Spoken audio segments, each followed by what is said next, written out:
Informative Odisha YouTube channel को स्वागत। जिला स्वास्थ्य विभाग रे नियुक्ति आसी प्रत्येक जिले में मेडिकल रे नियुक्ति बाहरी स्वास्थ्य विभाग रे ताले समस्त जिले में नियुक्ति पाई सुजोग रही। समस्त जिला हॉस्पिटल रे वैकेंसी बाहरी ताले दरमा रहिबो पर मंथ 29,500 टंका। लास्ट डेट अछि 5 सेप्टेम्बर। जदि आपण माने अप्लाई करि नांती ताले जल्दी आवेदन करिनंतु। ऑलरेडी अप्लाई स्टार्टेड हो जाइए।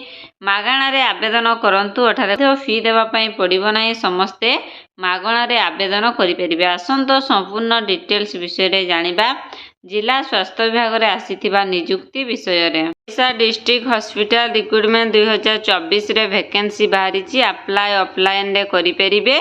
सैलरी रही 29,500 टंका पर मंथ। आसंतो संपूर्ण डिटेल्स विषय रे जानिबा। ऑर्गेनाइजेशन नेम रही जिला स्वास्थ्य समिति government of Odisha. Type of job होला मेडिकल रे। Category Odisha government job. ताले पोस्ट नेम कौन कौन सब रे पोस्ट बाहरी। Block programme manager, block data manager, finance cum logistics assistant, RMNCH बा FB counsellor, physiotherapy nurse and मार्टन और रेडियोलॉजिस्ट पोस्ट रे वैकेंसी बाहरी। एप्लिकेशन मोड ऑफलाइन रे आवेदन करि परिबे।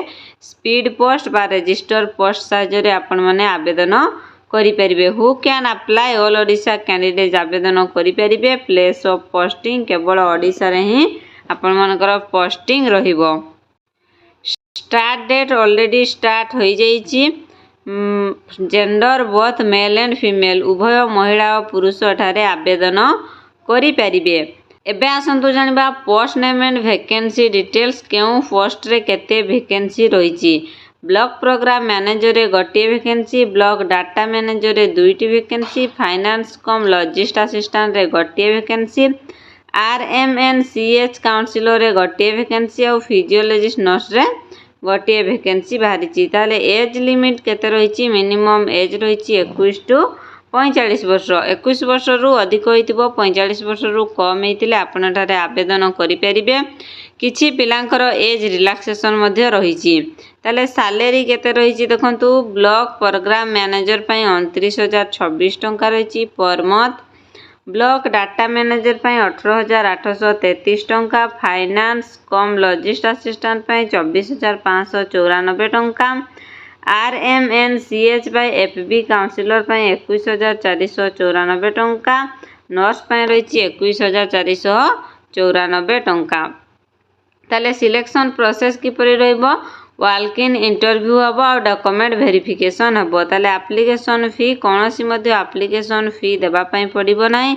समस्ते एठारे फ्री रे आवेदन करि परिबे। कोनोसी मध्ये एप्लिकेशन फी नाही।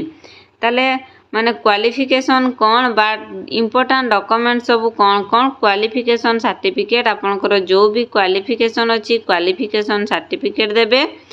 आउ डेट ऑफ बर्थ थिबो सर्टिफिकेट देबे। 2 recent colour size photo, caste certificate. जदि एक्सपीरियंस सर्टिफिकेट अच्छी ताले एक्सपीरियंस सर्टिफिकेट दे परिबे।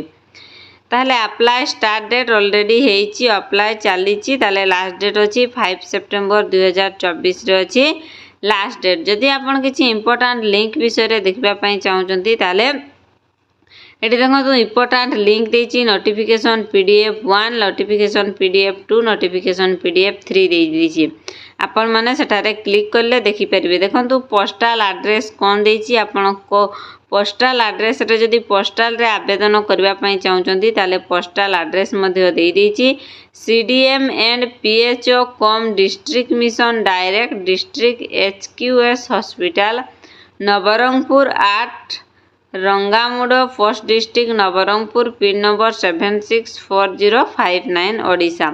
ताले ये होची आपण मानकर पोस्टल एड्रेस दे देछि। आपण माने ए एड्रेस साहाय्य रे आवेदन करि परिबे। ताले इंपोर्टेंट लिंक दे देखंतु PDF रे इंपोर्टेंट लिंक PDF 1 रे क्लिक करिवे।